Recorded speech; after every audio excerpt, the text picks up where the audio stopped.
Whenever you're talking, always the best thing is just to be as close as you can to this. Yes, I see. So then we'll all we do is just test it to make sure everything looks good on there. I gotta so get my sexy radio voice going. You have to. That's Bob's shit. Yeah, People love him. Gotta have They a dig radio it. voice. I thought I did, and then I just get too excited, and I just start talking, and I don't. And then high voice, your high pitched voice. I sound way better on like audio than I look in video. That's Just turn the lights off, baby. Turn off the lights. That's right. That's a Do radio my best voice. work in the dark. That's not what I want to hear from a surgeon. You know, when we're in the operating room and we're trying to find the hole, like you're screwing, you know, you're literally screwing, and you're trying to find like a drill hole that you just made, and you're like, I'd be like, nurse, please turn off the lights. I need to find the hole. Please tell me you're recording this. Oh yeah. Oh yeah. Yeah. Oh man. That's funny. Everything sound good, Shane? Look good? Sounds good. Wonderful. Awesome. I can't say there wasn't some comedy that went on during Seth's case. Oh Jesus, I dude! can All right, imagine. listen. I wish I was there. Okay, all I remember waking up was was Dr. Prisk saying, like, I was coming out of it, and before I went down, he like came in, he was super calm.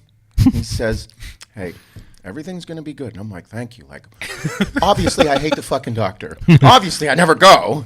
And then I have tear my tricep, and I have somebody. I call him up, takes care of me. For some reason, I was so calm and like everything's under control. Like nothing bad's gonna happen to me. I'm in good hands. I got one of the best surgeons in the country taking care of my ass. People come from out of town for this dude, and I'm calm. And then he comes in before the surgery. I'm butt naked, fucking nuts shriveled up. Like I'm like, oh my god. Like I'm just dead nervous. I'm like, this is the most vulnerable thing I could be doing. About to go in somewhere with people I don't know. The whole thing. I only know him and your PA. And I'm like, okay. He's like, hey, I need you to be super calm before you go into this. And I'm like, oh yeah, I'm fucking calm. I'm good. And he's just calming me down. I'm like, why are you saying this? And he's like, listen, you're a big guy. He's like, we're repairing your tricep. I don't want you to come out of anesthesia and just start freaking out. And I'm like, am I going to freak out when I come? He's like, I need you to think happy thoughts. And I'm like, I'm 5 years old right now. I'm starting to freak the fuck out. I'm getting. He said, be calm. I'm going to be calm. Yeah. So then I come out of it. And I just remember, all I remember him saying is something like, I didn't say anything dumb, did I? I didn't say anything mean. And he's like, you just love Hannah a lot. I'm like, oh, fuck. You know, you got to be real careful with these big guys because when they wake up, man, they'll go flailing arms. And I had one guy who took the arm board off the table on the opposite side and just threw it across the room, basically, and hit the nurse.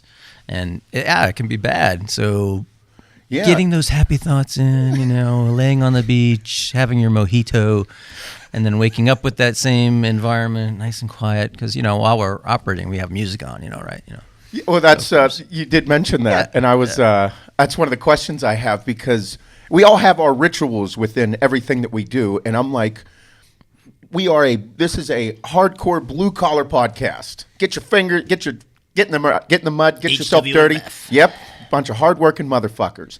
But then I have, we're bringing you on, and I'm like, Dr. Prisk, I really don't want him playing in the fucking mud. I don't want him like doing anything like that. He's got his fingers inside me getting dirty. Like, bro, you're. I don't even want to have you repeat that again. That was.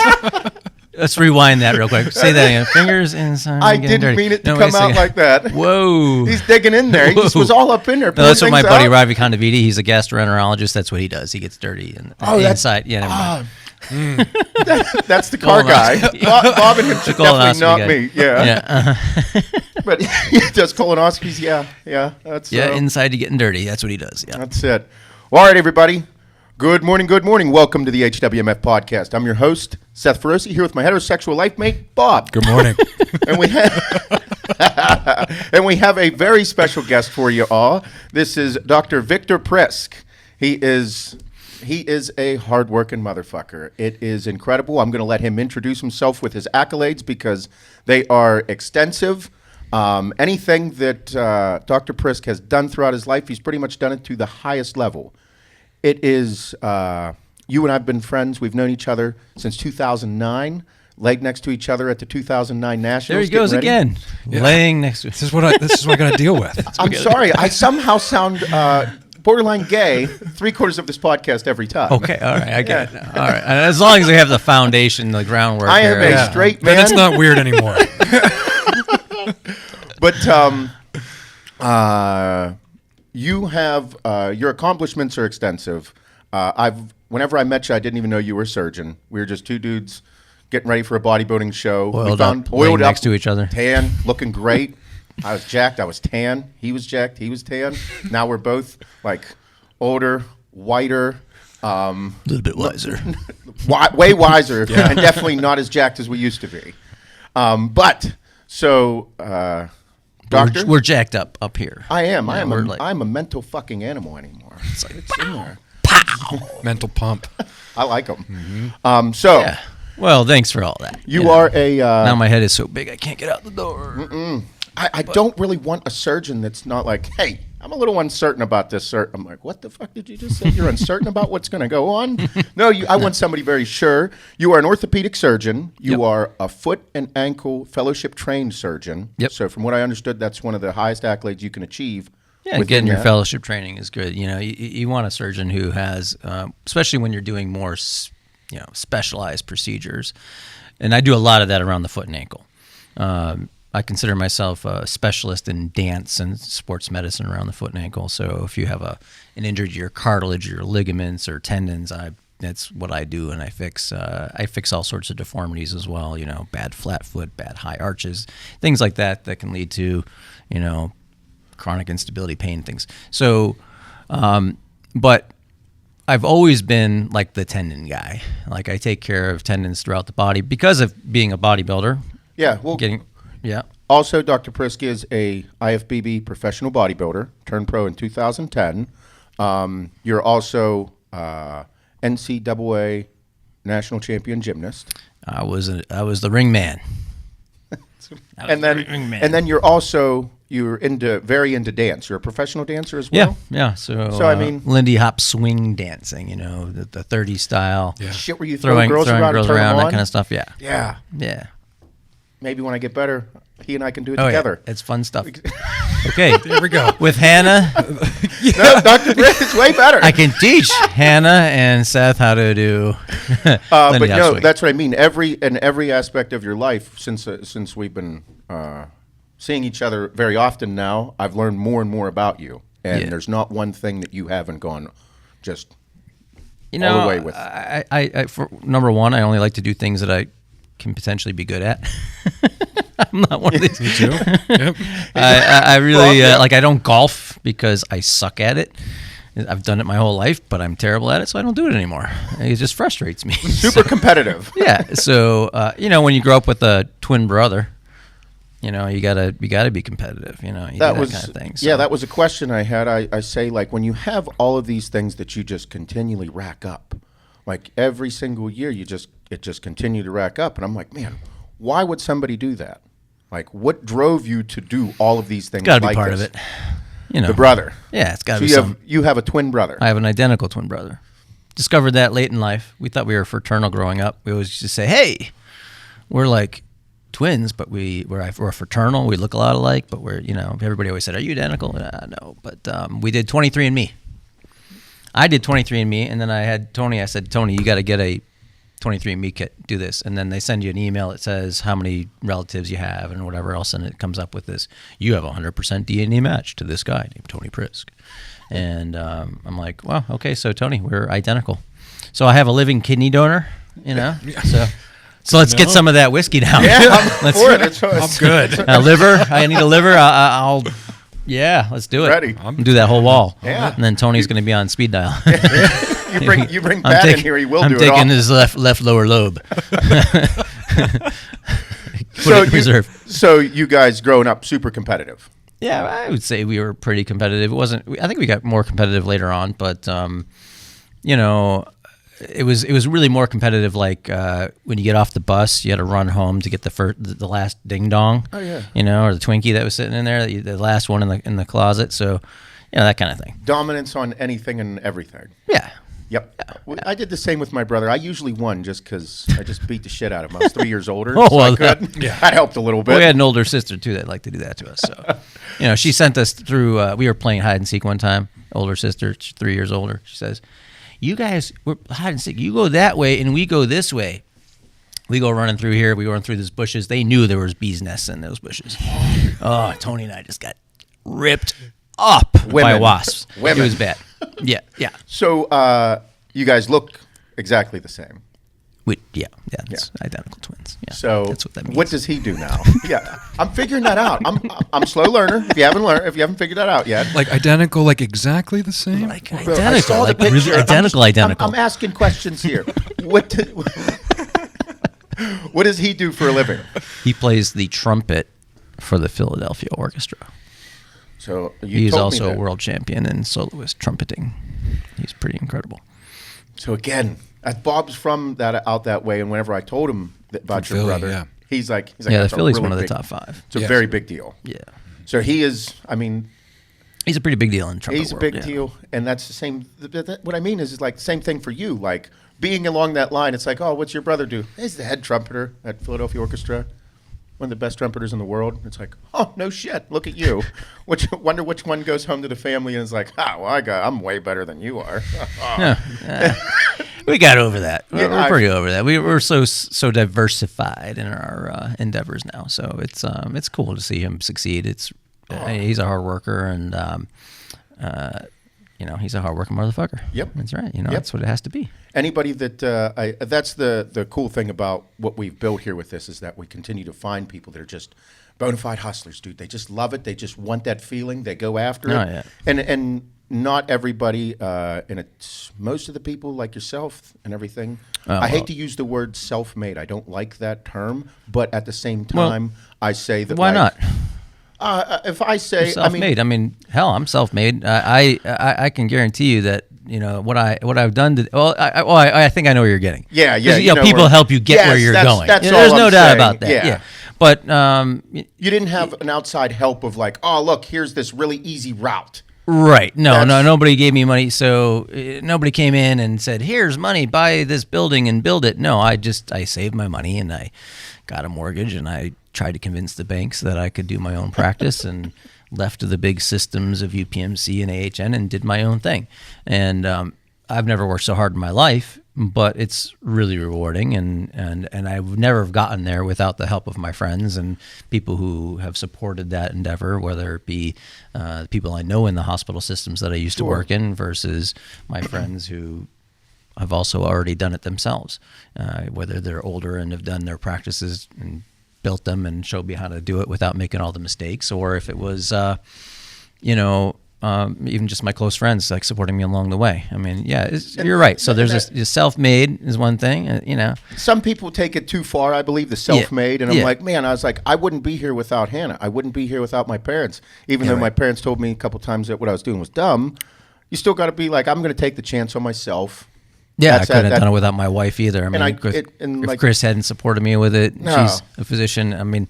She freaked out. She's like, "What are you gonna do? What are you gonna buy a $2 million building and you're just gonna go do this?" That's that high voice thing you were talking about. Yeah. So you just dumb shit. Yes, I am. Yeah. I think it's a good idea. It's really fucking stupid. It's really crazy. What if it doesn't work? What if you don't know how to run a business? I'm going to figure it out. Yeah, I'm going to do it because it's then you that's- do things out of necessity, right? You decide that you're going to do something, and then you put all your eggs in that basket, and you don't want to crack those eggs, man. You just have to just keep going. And I didn't say that as well. Dr. Prisk owns his own facility, owns the building, owns the practices, has built, you have a physical therapy unit, you have the people that gave me this brace, the hanger clinic. Yep. You have everybody in there, so you have built your own practice as well. Yeah. You left the big systems and said, I'm going to take a chance on myself, invest in myself, and actually build your own facility. Yeah. Pow. Yeah. Prisk Orthopedic and Wellness. Prisk Orthopedics and Wellness. That's right. Yeah, it's been really cool because as part of my career, I've always been, as part of the bodybuilding world in particular, I got into the supplement industry as well. And I mean, it's amazing to watch what you've done with Axe and Sledge. And you guys have it's awesome. I know how hard that industry is, having been on the GNC Medical Advisory Board for 10 years and, written all the articles in muscular development and muscle and fitness and all these different websites and things that I worked with. And it just that part of me, it was always kind of part of my practice. But when you're employed and you're fellowship trained, they make you do what you're fellowship trained in. And that doesn't usually include being able to do hormone replacement therapy, to look at supplements as a way to help your recovery, spend time looking at people's metabolic health and how it affects their healing with surgery and things. So when I created the practice, I said, well, Prisk Orthopedics for sure, and wellness, because the wellness side of it is big for me. I do all that. I do the metabolic health. I do the medically assisted weight loss. I do the hormone replacement therapy. We do all those things, especially when we're trying to recover from a surgery. I'm not one to say to a bodybuilder, hey, you got to stop taking all your stuff, otherwise you're just gonna die. You have to, pay attention to that system, because that system, you can't just let it shut down. Realistic. You got to be really realistic about it. And so being able to do that in my own private practice, and then, as I wrote it out, Prisk Orthopedics and Wellness, pow! Wow, that's so cool. And then, I'm a superhero fan, and so I love... Huge superhero fan. Oh, man, it's like... When I first saw the question, logo... Marvel or DC? Marvel. Okay, Marvel. Yeah. Yeah, I'm a Marvel guy too. Yep. Yeah, whenever he saw it, he's like, "Go ahead." I was like, it looks like a comic book, superhero, logo, like the POW. Yeah, and exactly. He's like, big superhero fan. I'm like, yeah. Oh yeah, he is his own superhero. He has all of the branding is It's all superhero. Yeah. And that's the shit right there. Okay, so these two are huge superhero fans. I mean, I haven't watched all of the movies. I mean, whenever I was over his house, he put on Deadpool in his theater room. Yeah. For Deadpool 2. I didn't see it yet. Yeah. Fucking riot. But anyway, we talk on here about what superhero we would be and all this stuff, and our characters are what we dream of being.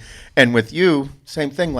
I think that one of the reasons I'm successful is because I'm a big daydreamer. I like to envision things, and they are far-fetched. They're fictitious. However, I believe I can achieve them just because of how it makes me feel inside. And I would equate the same along you and anybody else that's very successful of doing that, because whenever you have you branded of you, I'm like, and then I'm looking at all the accolades, I'm like, he likes to daydream too. For sure. Daydreaming right now. Yeah. I'm laying next to Seth. I've been the whole time. So earlier we were talking about a fellowship-trained foot and ankle surgeon. Yeah. The fellowship training, what exactly is it? What does that mean? So let me explain what my training is. Yeah, let's go through that. So let's just go. So I started out at the Air Force Academy. I actually was really interested in becoming a pilot. I always kind of knew I wanted to be a doctor, but then when I got to the academy, I realized, the pilot thing isn't going to happen, and so Air Force Academy wasn't right for me. They recruited me really hard to become, a gymnast there. So they had me, do gymnastics and recruited me hard for that. So then I left, but I left in November, and Iowa State had a scholarship open, and the coach at Air Force knew the coach there. So I went to Iowa State on a scholarship for gymnastics there. They dropped our gymnastics team after my sophomore year for Title IX issues. Yep. Mm-hmm. So I continued competing. I did Taekwondo and did a bunch of other stuff and kind of kept up with the gymnastics. And then I was competing in an independent gymnastics meet, and the coach at Michigan State saw me. He's like, hey, this guy's got an Iowa State uniform on. They don't have a team anymore. Do you have any eligibility left? Things snowballed. I graduated from Iowa State, went to Michigan State, did a master's. I was working on master's in physiology there, did my gymnastics. That's where I had that's where I was All-American. So went to med school, University of Illinois, back in my home state, back in my own hometown, Chicago. And then, when you're after med school, you pick your specialty, right? So graduated first in my class. So I was I really busted my ass in med school. So actually, I got the top gunner award. It was kind of like one of these things. It's not something a gag award at the end of your graduation. Like it's like just one of these things. It's like this little skull. It says top gunner. I mean, being a gunner is like, it means you just do anything to do well for school. You avoided your friends. You did whatever. You just sure. So anyway, graduated first, and orthopedics is pretty hard to get into. Yeah, so it helped. So got into the University of Pittsburgh's orthopedics residency program, and it's very top 5. Yeah, it's not easy to get into. Yeah, it wasn't easy to get into back then. That's for sure. No. And so we do I didn't do just your regular residency either. I did the 6-year residency instead of the 5-year residency. There's a year of research fellowship in there as well. So I did a year of research on stem cells and their effects of healing muscle and tendon and bone.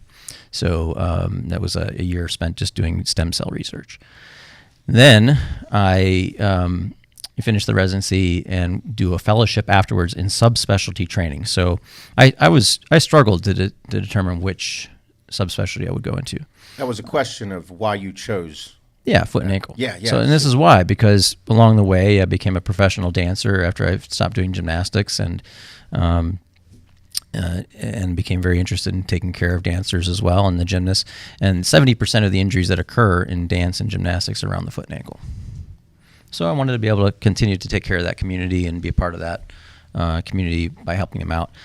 Doing a sports medicine fellowship was the other option, or I even enjoyed doing hand type surgery and stuff like that, and the more intricate stuff there. But I knew that, from the sports perspective, most of the stuff that I would want to do in sports, like triceps, biceps, things like that, I could do already. I didn't need a fellowship to learn those things. But if I wanted to do, specialized ankle ligament reconstructions and do, deformity corrections and things like that, the foot and ankle fellowship appealed to me for that. So, most general orthopedic surgeons are good at shoulder scopes, knee scopes, and things like that. I mean, it's just part of our bread and butter. So we do a lot of that in our residency training. Mm-hmm. So I felt comfortable with that. And so the foot and ankle training gave me a chance to be a little bit subspecialized in something that a lot of people in orthopedics don't do, because a lot of guys don't want to be like that glorified podiatrist or whatever. They feel like it's just too much overlap there. Okay. So you don't want to be like the toenail guy, or the. Yeah, but at the same time, when you have a foot injury, it pisses you off really quick. Oh yeah. So it's one of the more disabling things. A hand or a foot, and absolutely. It's really challenging. Just very intricate, very small. And people are always walking all over my work too. It's like they just walk all over my work. I can't. It's hard to. Don't know what to I'm do. sure they don't. Well, my mom has. She's had 2 foot surgeries. Oh boy. Her foot is a mess. Oh boy. It's an absolute nightmare. Well, if she had 2 foot surgeries, she should not be a mess anymore. Her apparent, I don't. So where it's at is her toes are all clumped There's together no like minor this. surgeries, only minor surgeons. Well, that's what she found out. After every surgery, her feet weren't going. Her feet didn't end up recovering the same way, and she did what she was supposed to do. And then the one doctor told her, she said, what's going on? And he's like, well, this, and she's like, she said something about being double jointed. He's like, well, you didn't tell me you were double jointed and this and that. And she's like, I think I just got surgery by a fucking horrible doctor. And then she found out that you did my surgery, and I was telling her about you, and she's like, I think I might want to see him. Yeah, and please. I was like, when in doubt, check it out. Call me today. Yep. And 412-525-7692. You're gonna get a lot of phone calls. But she said that, and I was like, yeah, you need to, but it's terrifying for her because she's had 2 bad foot surgeries, and she's like, I just want somebody to look at it and tell me whether I need it, because she walks in pain every day, and it's been bothering her. I think it's probably been 10 years since her last surgery, and they've been a mess. It's rough to look at. The kids are like, what's that thing?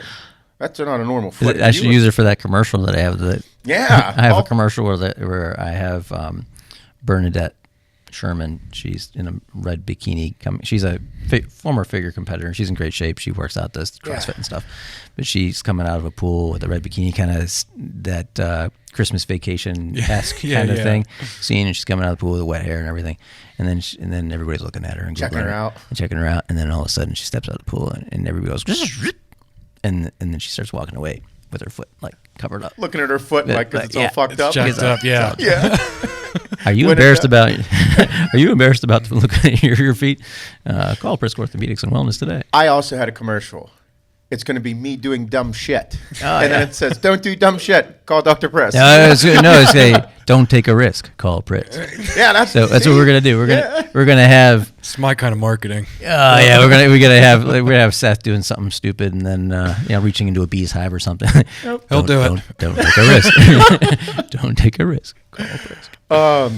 Absolutely. So, what exactly? Whenever we have, for me, it was like, what do I want to do with my life? We all have those moments whenever we're like, what do we want to do? Whenever you're a young kid, I wanted to be a marine biologist when I was in 9th grade, and then I realized you got to get in the ocean. I'm like, fuck it, I ain't going in the ocean. So then I changed, and didn't know what I wanted to do. Thought I was going to take over my dad's business. And then he was going at a young age there. All I wanted to do was be bitten by a genetically enhanced spider and turn into Spider-Man. That's all I thought about when I was a kid. There he is. Shaner. So what made you want to get into surgery? What was like, I'm going to be a surgeon? Like, how do you? That's a good that's question. Something that's like, what the fuck, dude? That's a crazy far. I'll tell you, because the training is not easy, and you really. You got to love the surgical aspect of things, and I'm a fixer. I like things. I like to, you break a bone is cracked like this. You put it back together like a puzzle, and it comes back together, and you feel like you fixed it, and that's great. And there's some surgeries where you do them and you go like Seth's, no, I'm just kidding. Where you put it back together, you go, oh God, no, this is right. My sister is a big ER nurse, and she's like, whenever she was looking at the picture, she's like, your tricep was really fucked up. I was like, Chris said the same thing, but way nicer. Thanks. Yeah. No, but it's I really do enjoy that challenge of putting things back together and then using the anatomy, and then some of the things we do are non-anatomic, and we're trying to recreate new anatomy to help fix problems. And so those puzzles were always interesting, and you can't really do that with just non-operative types of practices. Now, I did consider those things, but then the other part about it was like I didn't want to have that scenario where somebody comes in with a problem, and I know it needs to be done, but I can't do it.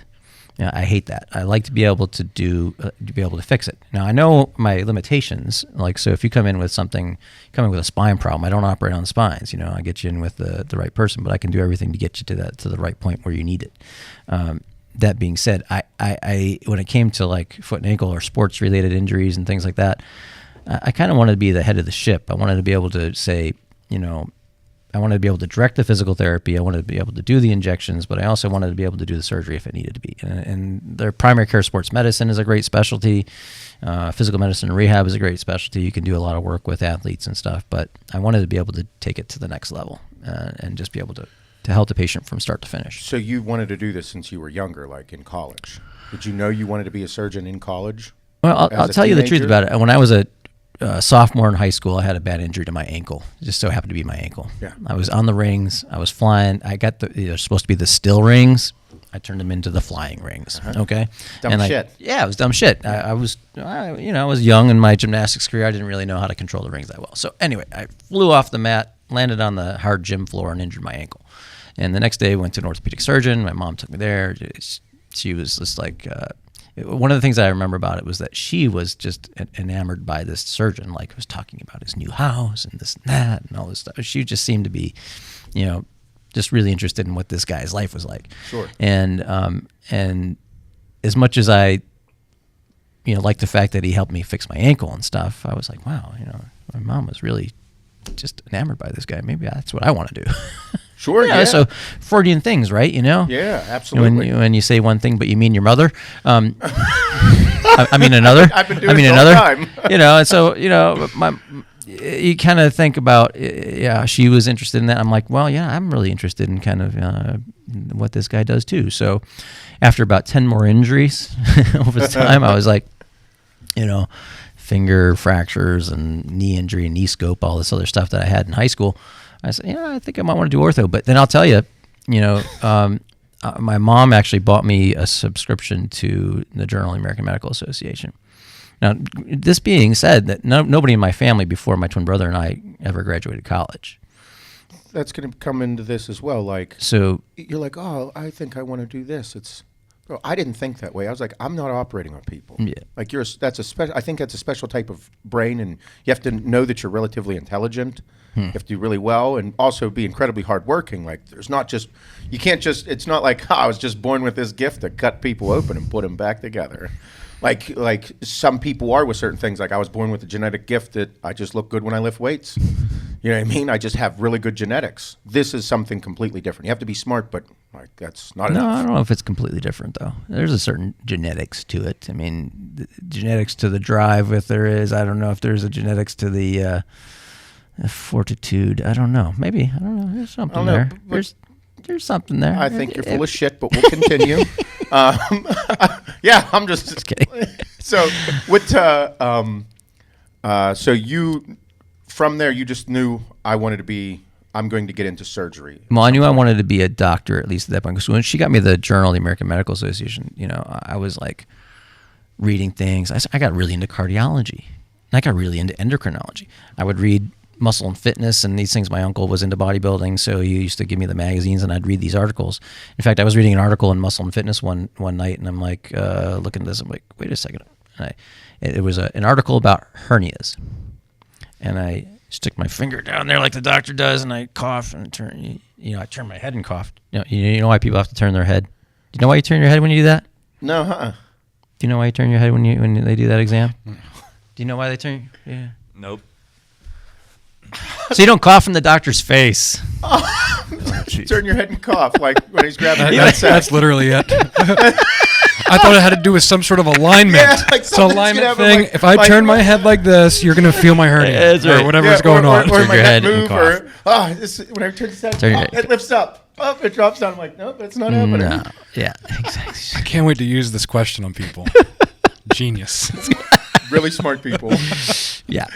Anyway, yeah. So I'm really reading this article, and I'm like, I walked out. It was like 10 o'clock at night. I'm like, Mom, I got a hernia. And my mom was like, you're crazy. Go back to sleep. Next morning, I'm like, Mom, I have a hernia. Went to the doctor. Had surgery 2 days later. No shit. Yeah.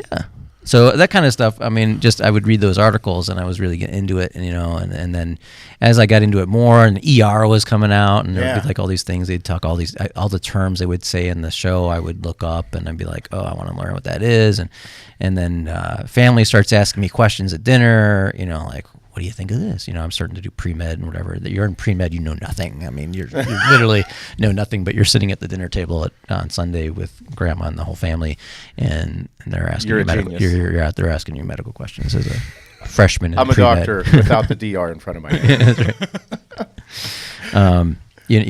What there's a BS for, you have your BS, you have your MS, you have your PhD and stuff. Well, it's barely stupid, mostly stupid, and please help the dummy.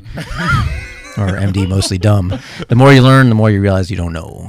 So that's the whole This point. is not making me feel good about anything going forward. But that's the. We were laughing the other day about how whenever you and Dr. Conaviti were hanging out on a couple Saturdays ago, and like just busting balls, talking about like what they listen to in the surgeries and how they get pumped up, and I'm like, you guys are just a couple of jerk offs like me, huh? Snoop. Like us. It's just like Snoop Dogg. We Like listen to Dre and Snoop. That's in the zone. Yeah. yeah, that's my jive music. That's my zone music. So it Snoop Dogg radio. We'll jump to that real quick. Into the operating room. Yeah. Like, how do you get zoned in? Like, what are the steps in which you take to be like, I'm getting in, I'm going to do this, or like, is there a thing, or you're so into it now that you can just walk in and be like, I'm fucking shit up today. Yeah, there's a certain decorum, of course, but at the same time, everybody's there working all day long, and there's people and people have lives, and you talk about them, and you some of the times you get a little inappropriate if you're Robbie Conaviti. Yeah. I mean, he drops in the room and says, "You know who you are? You're that guy in Revenge of the Nerds that's carrying the javelin that's bouncing." Lamar, thank you. Yeah, I know who that is. Okay, busting balls. Yeah, stuff like that. They'll say that in the middle of a case or something like that. But you start prepping the case. We do something called a timeout. You say, everybody time out, making sure you're doing the right side, the correct side, I should say. Yeah. Making sure you're doing the correct side. You have all of your precautions. You've gone over whether the patients receive their antibiotics. You go over any fire precautions because you're using a bovie and all these different things. And you make sure that and that's when you get in the zone and now you're ready to start. Don't get the knife until we've done that timeout. And, getting that process going. Once I get a knife in the hand and I realize, okay, subconsciously you realize I'm going to make a mark on this person that's going to be there forever. Okay, I'm going to draw this incision on you, and then I start making that incision. It's going to be on you forever. There's a certain level of just focus that happens. As you're going, in more challenging cases when there's things you're like, you want to be really careful. There's a nerve that's in the way, like in your elbow or something. Like you're just kind of watching for things. Things get a little bit more serious. There's no outside talking going on, that kind of stuff. Sure. But once you've gotten the groove and you've gotten everything ready and you're just basically fixing and sewing and you're doing that, then things kind of lighten up a little bit. Yeah. And we talk more about what's going on in people's worlds and this and that. But you have music playing. Yeah, it's nice to have a little music playing, mostly because there's other people in the room that are kind of sitting idle. Yeah. Like the nurse anesthetist is basically, it's like taking a plane off. And once it's in the air, it's flying. Yep. And then, you got nurses usually doing a lot of paperwork and your scrub tech is handing you stuff, but sometimes you're just busy doing things and they're standing there. So having the music on for them more than anything else. But if a good song comes on, I'll start. Yeah, get to it. Just start bringing in a vibe. Yeah, in the surgery, cutting people up. Yeah. All right, this is a question that I had. Okay. Your very first surgery that you were a part of, like your very first one. Do you remember it? Well, it depends on what do you mean? Like the one where that I was just me doing the surgery. So it's a two-parter question. Okay. First one, before you actually were the one doing the surgery. Do you like your apprenticeship, I guess, or your residency? No, when you say like the first surgery, the very first surgery that I ever saw, I was in med school I think it was in my first year of med school, and it wasn't even part of school. A friend of mine that I was a Lindy Hop swing dancer, and I was there's a girl that I used to dance with, and her dad was a neurosurgeon at one of the suburban hospitals, and she's like, "Oh, you should go see what my dad does." And so one week I went out to this hospital out in the suburbs, and I watched him do some neurosurgery, and I remember it. That's when I remember the most when you say this, because it was like, wow, they were doing a craniotomy. So I'm like getting to see some cool stuff. I mean, they were cutting the skull, Oh my God. So it was pretty badass. And Intense. he gave me the drill bit that they used to make the initial cut in the skull, and I still have it to this day. Nice. And I'm like, oh, that's so cool. This was used to drill this person's head open, So I remember that. So there's one. Then what was the first? How does it work? I'm not sure. Like whenever you're training to become a surgeon, like when is it handed over to you to handle a surgery? Well, during your residency, I'll tell you the first surgery that I did was as an intern. Believe it or not, I mean, as an orthopedic surgery intern, I was at the VA doing a vascular surgery rotation, and the first surgery I ever did was an amputation of a leg. Yeah. So first thing you did was cut somebody's leg off. Yeah. Yeah. I mean, it sounds easier than fixing it. You're just taking it Yeah, off. exactly. You're just basically I'd be like, all right, we actually used what's called a jiggly saw. It's like a wire that you use to cut the bone. Bro, At the VA, I don't know why they didn't have saws or power saws for that at the time. you're hand cutting this motherfucker. Yeah, oh yeah. I was just like in the Civil War. Yeah, just kinda, I was gonna say. It's like hitting you with one of the. yeah, I used exactly what it is. Yeah, a Holy jiggly saw. shit. Yeah, it's like a barbed wire that you're just kind of rubbing through the bone. Oh, So my that's leg your- hurts. Yeah, so that's your first one. Yeah. What was going through your head pre, during, and post? Like going in, you knew you were going to amputate this person's leg, obviously. Yeah. Have you? And you've seen it done, obviously. Maybe. So See one, do one, teach one is what they say. yeah, I mean, for me, it was like watch it done once, fuck it up once, then you know how to do it. Yeah, right. You can't do that in surgery. think That's building a fence. No, that's how it works, actually, to be honest with you. I was going to say, I think he skips the fuck up one part, but No, unfortunately, it happens. There's no condition that can't be made worse by an operation, of course. And so along the way, you make mistakes. Sure. And I can't say that I don't make mistakes today. There's three types of surgeons: surgeons that operate and get complications, surgeons that don't operate and don't get complications, and damn liars. Okay, so you're going to get complications. You're going to have a mistake. Something's going to happen along the way. And when you're early in your career, in the first 10 years of your career, I'm past 10 years, by the way. Yeah, I'm good. Safe. No, really, they say that you're not really an expert in what you do until 10 years of operating and stuff. So I would say in my first 3 years, I look back at some of the cases I did and I go, I could have done that better. Not that I made big mistakes and not that the patients didn't do well. Yeah. There were some things that I said, I could have fixed that. I think that reflection takes anything in life for you to get better. You have every to. single day. You have to. Yeah. I super critical of everything I do. In fact, that PEDCAT, that CT scanner that I have. Yeah. I have a weight-bearing CT scanner in my office for foot and ankle stuff, and there's no other one like it in Western Pennsylvania. So what it does is I can get images that you can't get anywhere else. It's like you stand in it, you get weight-bearing images of both the bilateral foot and ankle with 0.3 millimeter slices. It's incredible information. And I'm learning some of the surgeries that I've done over the years just looking at these new images. I'm learning things that maybe I could have done a little bit better or a little bit different, and it's really helping me to understand the 3D anatomy a little bit better as to when somebody's standing.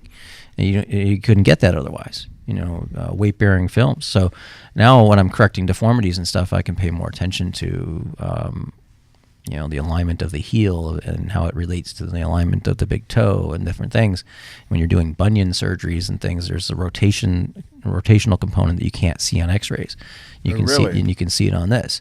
And my mom has huge bunions. They're scary looking. They're terrifying. I can fix that. So that is what I specialize in. Yeah, I know that kind of stuff. That's what I'm really. She's terrified, and that's why I said you got to go see him, Mom. Just to even just to listen to see what he has to say. Yeah. See where you're at. But back to cutting someone's leg off. I'm curious because with being a bodybuilder, my hematocrit was high, my hemoglobin's high. You told me I got to get my shit together, and I'm like, okay, bleeding a lot, obviously, probably. No. Okay. Use a tourniquet. Oh, okay. Didn't bleed much. So whenever you're cutting someone's leg off, Yeah. you're putting the tourniquet on. Yeah. And how much blood actually comes out whenever you tourniquet somebody's leg and cut it off? How much blood comes out? Yeah, like what's it like? Is it like How No, you got a tourniquet on. Nothing's bleeding. Nothing. Well, no. I mean, there's some blood in the vein still sometimes, but you sanguinate it first usually, Yeah, I don't know. And what most that of the guys, I was on the vascular surgery service, so the guy had no blood flow to begin with, so that's why we're cutting it off. I'm learning so much.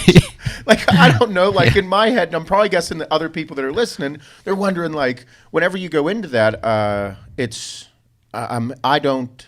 The guy had smoked and drunk his way to so much atherosclerosis that he had no blood flow in his legs. That's why we're cutting it off. He had all these ulcers and nothing would heal. And Rough. So, yeah, it was very painful for him. So you take it off.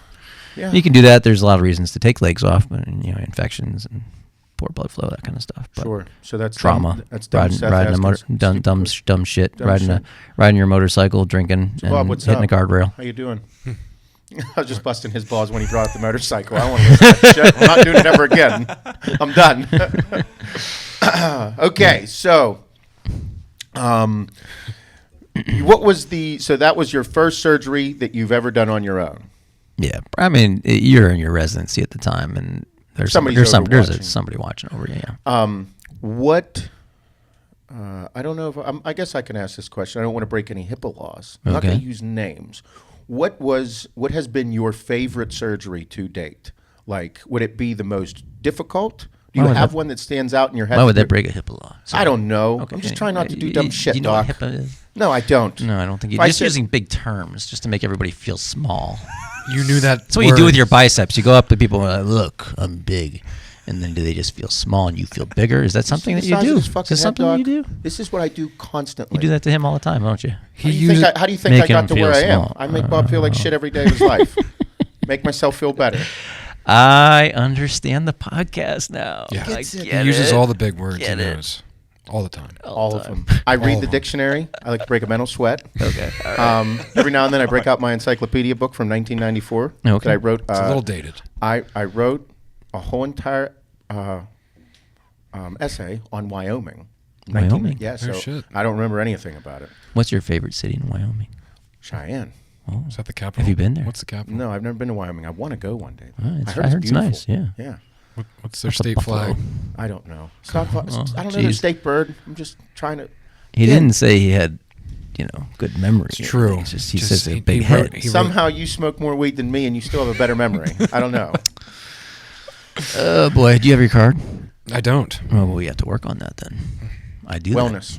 Wellness. That's part of the wellness practice. Yeah, Yes. I think offering things to patients that are not typical that you wouldn't get at those big systems too is something I'd love to be able to do. And doing the Pennsylvania certification process for medical marijuana has been something that I've used as part of my practice to help a lot of people out. A lot of people who have problems with chronic pain, whether it be from multiple joints that are arthritic, those kinds of things. But whether it be anxiety disorders, whether it be Crohn's disease, Ravi Kondavidi sends me a lot of that kind of stuff. But, Really? all the different diagnoses that are on the Pennsylvania website, we can do the certification for. And it's just being able to help people out with a little something different. Like if they have ulcers at their GI tract and they can't use non-steroidal anti-inflammatory drugs, so why don't we give them another option, something else that can control the inflammation and the pain and be able to offer that. So we do those certification processes in our office. So I guess, again, I'm going to use big words. Getting a little out of my comfort zone here. Every medicine that we have has its place. Almost. Now, I can't say every, I'm generalizing. But whenever you say medicinal marijuana, it does have, in your opinion, or it does have A place. a place. Yeah, I think it Absolutely. does. Absolutely. Do we know everything about it? Do we know how it works? Do we know how different strains affect you and what's the best for different conditions? No, there's not enough studies yet, and that's just because the scientists are tied up by this whole idea that marijuana is a Schedule I drug. It's ridiculous. We've already proven in how many states have shown that medical marijuana is some. So a Schedule I drug like cocaine is supposed to be or heroin is that it doesn't have a medical purpose, No. so it shouldn't be Schedule I. So it kind of ties up all the abilities to research it. So I feel very strongly against prescription drugs just because of what has happened in my life. Yeah. Previously, it's been intense. So whenever Thanks I for look at sharing this, that. it's intense and it's a very big problem. Yeah. But I look at medicinal marijuana and I say to myself, well, I do see there is a huge place for it. yeah. There is, because I see how bad. I mean, even anti-anxiety and antidepressants. But I will say though, there is abuse going on with even the medical marijuana process. So Oh, absolutely. Yeah. There can be abuse with anything, but I guess, yeah. I'm generalizing with it because I've seen the abuse of prescription pills. Yeah. I've seen the abuse of antidepressants, anti-anxieties, and if I've smoked too much weed, I just see the abuse of become- steroids and things like that. I mean, we Absolutely, see. you're right, yeah. Even other medications that bodybuilders will use, whether it be antiestrogens or whether it be clenbuterol or something. I mean, there's abuse of things that aren't even scheduled drugs, and there's this more is better mentalities and things Yeah. like that. As a physician that works in these kinds of realms, and especially like in the bodybuilding world, one of the biggest things that I try to do, like with the bodybuilding patients and clients and things, is explain to them there's safe ways to do things. Like as a physician, I'm not judgmental if somebody comes in and they're a bodybuilder and they're using 1,000 milligrams of test a week. Usually I go, if you're using 1,000 milligrams of test a week and you're as small as you are using something that is fake. Yep, Okay. been there. First, yes. Oh yes, we have, haven't we? God damn it. Yeah. So, yeah. yeah. Sorry, I cut you off there. Has that come up in your podcast yet? Oh no, No, we no. just were talking about like Okay. just me being a mess. It happens. I mean, and that's in more than one way. But somehow, like Aren't we all? yeah, a little bit. Yeah. But that was what I was going to comment on was I whenever you looked at all my stuff, there's no judgment. Like, we joke about me doing dumb shit and people making mistakes, but the fact that when I walk into your practice and there's no judgment, nobody is like, here comes Seth, dumb shit guy. Here's this Seth, his blood work was a mess. Nobody passed a judgment upon me for anything. And I'm like, man, like, because every bodybuilder is like, I don't want to go to the doctors because then they're going to look at my blood work and I'm going to have a problem. And then they're going to be like, oh, well, you got to stop doing this and you're looking and this is bad and you're going to kill yourself. And you're like, I know I'm not, because other people aren't dead. Why can't you just tell me what I need to do to clean myself up for these periods of time? Like, as a professional bodybuilder, like, there's times you're on, then there's times you're off. You cycle on, you cycle off. Right. There's nobody out there that was telling me, like, how to do things. And there's no real right way to do it. Right. But now that I'm making the transition out of being like, I need to be full HRT with everything, make sure my blood work looks good on a regular basis, make sure that I'm getting the phlebotomies as the doctor says so. Like, I have to listen to somebody to make sure that my health is good for longevity. Yeah, you got another little guy coming, you know. I know, it's so soon. It's like, Hannah is she must be freaking out. She's freaking out. I'm cool because I'm not the one with the baby. I can see you screaming inside. Yes, I am. I'm freaking out. I see it right through your eyeballs. It's freaking me out. I have a son, not a girl. Girls are cool. They're like polite and nice and sweet. You can't fuck this one up. No, this one. No, if you fuck up the girls, you can blame that on, mom, whoever else, aunt, whoever else. But yeah, you can. Yeah, well, it's a boy. It's yours, man. And it's going to be a junior, so it's got my name. Oh, you're going to be a junior. Yep. Nice. I love it. I get to put senior on all kind of paperwork and sound cool. That's awesome. Yeah. Check a box, senior. Do you have to change all your paperwork and all your IDs and stuff to put senior on there? I'm not sure. I know. Like, just whenever I was doing paperwork. You can add junior, but you have to add senior to everything. I might. Interesting. Good times. I don't think you have to add the senior, but if you want to be, special. Because we know you're special. Listen, have you been listening to this podcast the whole time? You're definitely the most special person in the room. We know that. I don't know. Shane's hung like a horse. So he's become wildly popular on the internet lately. Whoa, wait a second. Why is 41 episodes of this shit.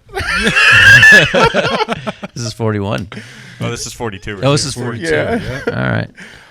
So back to the surgery question. Do you have a favorite surgery or one that's most memorable, or is there something that stands out, like a bodybuilding show, or like somebody's like, that hardscape I did at that dude's pool? It was a huge hardscape. Is there one that stands out for you within your years? There was a patient who I still see to this day who has a condition called Charcot-Marie tooth disease. It's a neuromuscular condition where you lose function of certain muscles around the foot and ankle, and it results in a crazy deformity of high arches and hammer toes and just curled toes and clawing or whatever. And then, you walk on the side of your foot, you can't get your heel on the ground, all this stuff. And these deformities can lead to stress fractures and all sorts of problems. And it travels up with the kinetic chain to the knee, all this stuff. So to correct this kind of deformity, a lot of docs just throw up their hands and start fusing joints and putting things in a way that it's just rigid and it's like just a flat foot again. That's my mom. So Charcot-Marie tooth. The hammer toe thing and all that. Well, yeah, I mean, you can get hammer toes. She walks on the side of her foot. Oh, really? Well, this is what I specialize in, fixing this kind of stuff. So this lady particularly was in her 50s and had these severe deformities and really didn't do anything about it her whole life. But I said, you know what? We can do this without fusing. Your joints are relatively well preserved. I can get you a plantigrade foot, get you walking with straight toes and all this stuff, with tendon transfers, some heel, some osteotomies, big midfoot osteotomy, recreate the shape of the foot, straighten all the toes, all this. It's an 8-hour surgery. Oh my God. Yeah, with about 15 incisions on the foot and ankle. Yeah. And so we did one, went awesome. And then we did the other one. So it was about 16 total hours of surgery. Both feet? Yeah. Over the course of 1 year. Yeah. Yeah. So. Oh, my God. And she's brace-free. She doesn't have to wear braces anymore. She's had her knees replaced finally. And, because they were all beat up by the bad feet. Oh, and then, shit. So this woman went through some surgeries. Yeah, 2 big ones. Those are probably the longest surgeries that I've done, those 2 surgeries. But probably about like 15 different procedure codes with each surgery. Yeah. That is intense. Yeah. 8 hours. Totally cool though. I mean, the X-ray differences are awesome. Oh, I bet. I can show you. The whole process of like the feeling, like you said, I like to fix things, and then it goes in like Incredible, this fix changed this woman's life. I mean, the risk there with that many incisions of infection and wound complications and chances of losing your limb are really high, but the reward at the end that she's done so well is pretty awesome. What do you do? Do you have like a thing the night before or something like that? You just said how intense it is. Well, that kind of procedure, we'll really map it out. Like, I had a whiteboard in that room for that case, and I wrote down each procedure in the order that I wanted to do. Because you got to fix the bones first, and then you got to start working on the tendons, and then you got to balance everything, and then you fix the ligaments last, and all this stuff. So, you have to keep your mind set on each procedure code and each procedure that you have to do. So I'd check it off. Okay, now we did the Jones procedure for the big toe. We did I did the ORIF for the fifth metatarsal for the stress fracture she was getting on the side of her foot. And then we do the midfoot osteotomy, and then we do all the toes, and then we do, the calcaneal osteotomy and the gastrocnemius recession, the FDL transfer, the peroneus longus to brevis transfer, it just goes on and on. We keep doing you kind of marked them off that we got them done. Yeah. Man. Got some cool pictures of that procedure. I bet. And you got all these pins in the toes. It's a Hellraiser technique, Yeah. I would kind of like to see what it looked like before, right after the surgery, like the whole process. Oh, I've got pictures of it all. Yeah, I'd love to see it. That's and she's a patient who's willing to share that. I've put it on social a couple times, I think. Nice. Yeah. Like so when you go into that, like the night before, are you nervous? Are you like, what is your... Yeah, a little bit, I guess anxious would be a better word. I don't know, anxious, but there's a level of excitement. There's a level of don't fuck this up. Yeah. I think I can think, each week there's always a case where I'm like, let's not fuck this up. Because I see a lot of patients who come who've seen multiple doctors and have had maybe other procedures already, and maybe like your mom has had multiple procedures, and now I got to fix somebody else's problem. And it's always really rewarding to know that I can fix somebody else's problem, like something that somebody else has created or didn't fix well. And you can kind of be the hero a little bit. And it's fun to do that, but you can also fuck it up. Like I said, there's no condition that can't be made worse by an operation, no matter what you're doing. Some random infection happens. You hit a blood vessel while you're working, you get a problem from that. You never know. You put a screw through something. It can happen. Yes. Mistakes happen. So and like you said, I guess when a mistake happens during a surgery, there are some surgeries where the mistakes aren't going to be bad. Like if you're fixing something and there's like a little nerve branch, like for instance, you're doing the bicep tendon. Yeah. There's always a nerve branch right here called the lateral antebrachiocutaneous nerve. You're always retracting it. You're always causing issues with it. There's always a chance that you can have permanent numbness in your arm from that, just in this area. It's just numbness. It doesn't have any motor functions. But, so you think about that. You're prepared for that. You keep that in the back of your mind all the time. But there's other surgeries where you're working around the sciatic nerve. Okay. You cut the sciatic nerve, the whole freaking leg is fucked.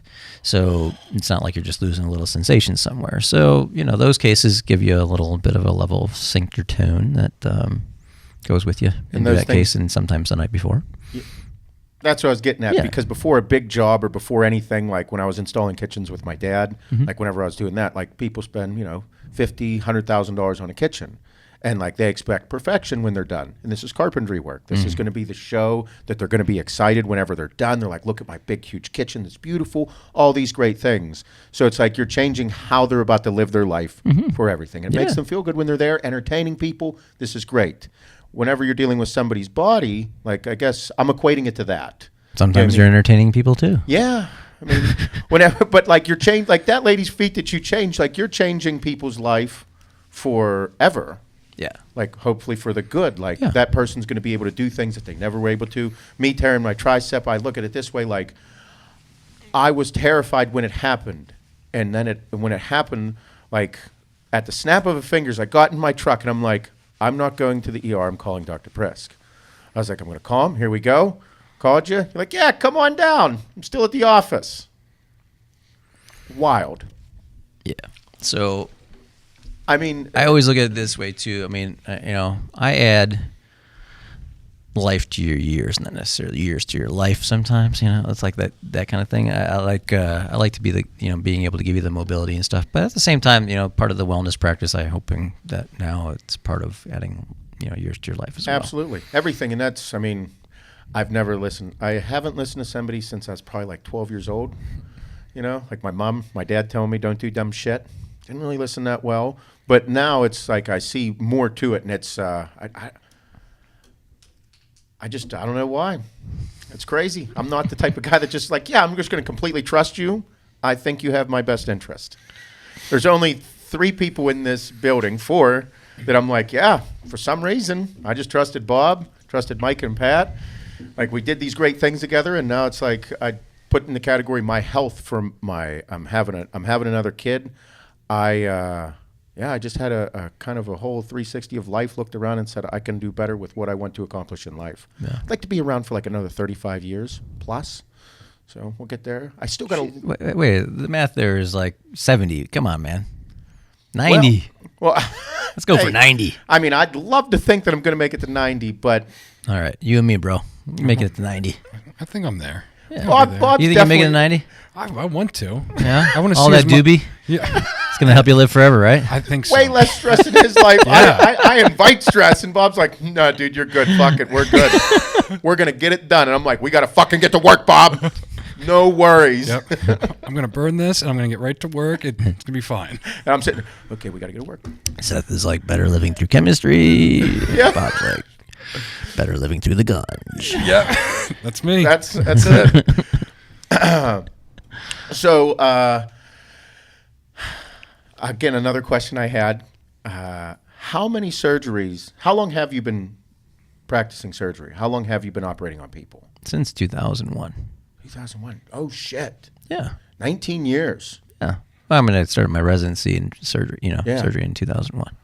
How many have you performed? I couldn't even. Guessing. Have no idea. I'd have to do the math. It's impossible to know.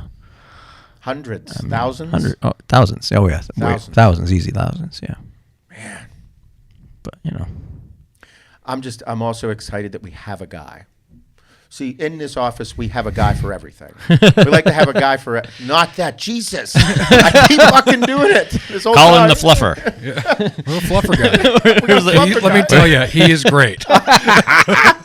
His hands are so soft. They're also on the smaller side. Yeah. So like, it makes you just feel bigger. I feel better about myself. It's great. But like we joke around here that we have a guy for everything. Like we have an electrician, we have a carpenter, we got a kitchen bathroom guy, we got all and painter, drywall, anything that we need. And now like whenever we talk about anything like medically wrong within our group of people that we all trust and we're all family together, it's like I feel like I have a guy that I'm like, okay, I need this. I have a question about this. Hey, I got a question. Do you know somebody for this? And the person that you recommend, I automatically am going to trust. Like me going to the hematologist. Same thing. Yeah. Like it was just no judgment. Got me on speed dial. No problem. Yeah. That's having that feeling is something that honestly I never had before. Do you have speed dial anymore? Is that considered? Is there anything? I think it's a thing. It's a thing. It's all speed dial. It's all speed dial. Yeah. I don't. It's crazy how you don't remember. Showing my age. Jeez. Like man, you used to be able to go. Oh, let's see. Oh, you couldn't do it on a phone. You had like a little button on your. Yeah. Wow. It was stuck to the wall and all that stuff. Jeez. So I asked you this over the weekend, and it was pretty much along the same lines, and that's why we joke about Dr. Conaviti. Have you gotten your eyeballs off the back of your head yet? Oh yeah. So that was the thing. I was telling everybody on the last podcast about the McLaren Experience. Yeah. So we went to his house. He was moved in maybe a year or so ago. In my house? Yeah. It's been almost 2 years. Yeah. So we were talking about it because I'm looking at houses, and he's like, "Come up. You haven't seen my house yet." Awesome, incredible. Again, I came home and told Hannah the bathrooms were absolute dog shit. His closet space is not worth it. Don't want it. But then your neighbor, huge car guy. Yeah. He's a huge car guy, and Ravi's dad. Ravi's dad went over. He's like, has a McLaren 720S. He's like, yeah, here, take it for a spin. And I'm like, yep. You go first. I'm not doing it first.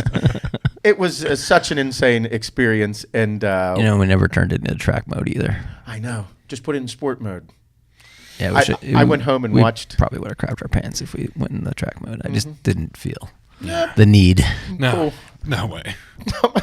No, it was wild enough. I went home and watched. I watched YouTube videos about them. Oh, yeah. I watched a European YouTube channel for about 30 minutes that did not speak any English whatsoever, but it was still awesome. Yeah. So I quickly became a car guy because Bob is a car guy. And then talking to Ravi, obviously told him right away about everything. Yeah, and it was like the one weekend I'm away. the one week I don't get to go see these cars. Hey, come over. We'll take you for Yeah. Awesome. But Yeah. I asked you, what kind of is there something that you do dumb shit wise? Like, what do you do? Like me, I'm a steakhouse guy. You know, I'm I willing thought to about spend- that too, and I was thinking about it today because this is the first time I've actually worn real clothes in a while because the freaking dry cleaners have been closed and all that, and so I actually put on an actual real suit today because I got to go down and I have a meeting right after this. I actually at a car dealership. And Nice. things, yeah, so There you go. got taken in my car. Let's go. And then I realized I was getting dressed. I'm like, oh, there is one thing I didn't mention to you. I'm into the shoe thing. Oh, shit. Look at that flexibility. Louis V's? Louis V's. Yeah. Shoe guy. So I'm a bit of a shoe guy. So I do like guy.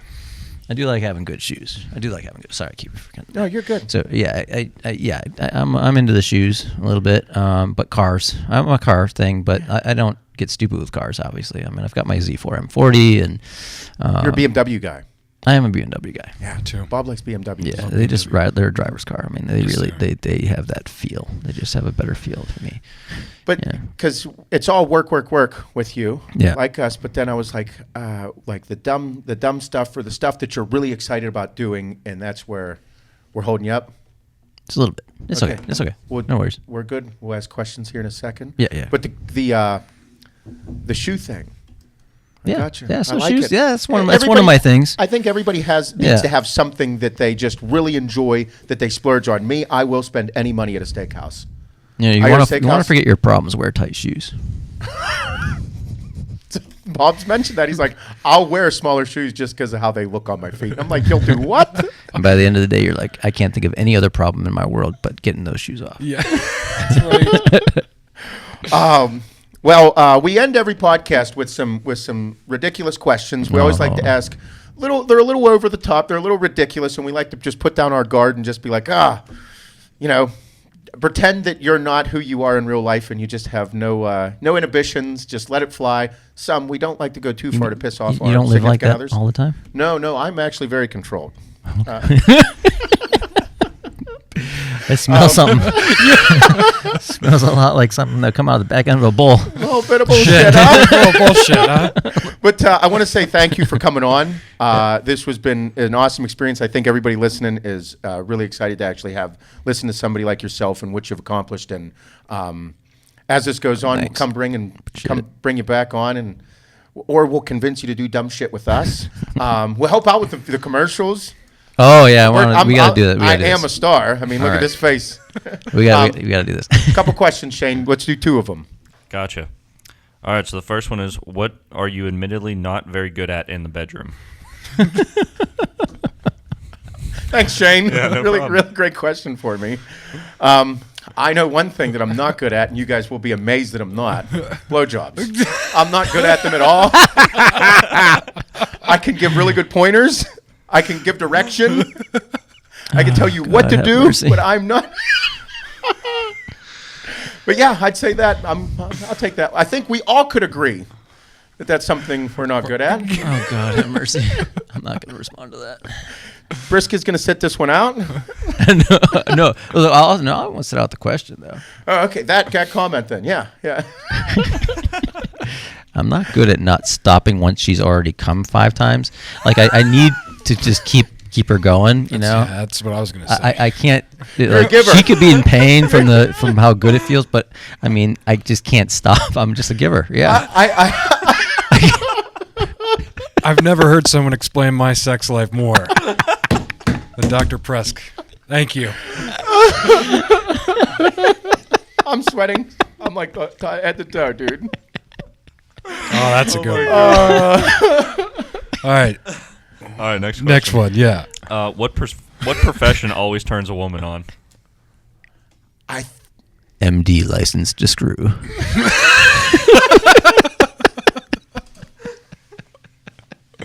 I say graphic designer. I was going to say lumberjack. Yeah, I was going that route. That's awesome. Shane, good questions. They were great. Great. Awesome. All right, everybody. Thank you for listening. Make sure that you guys share the shit out of this podcast. Spread the word. Tag Dr. Prisk. If you guys have any problem from the Pittsburgh area or feel like traveling in, if you have a big issue, contact him. Reach out to him. That's it. Doc, I Pleasure. appreciate everything. It Thank was you so fun. much. Yeah, thanks for being on. Anytime. Do it again. All right, everybody. Have a good day. Thank you. Bye-bye.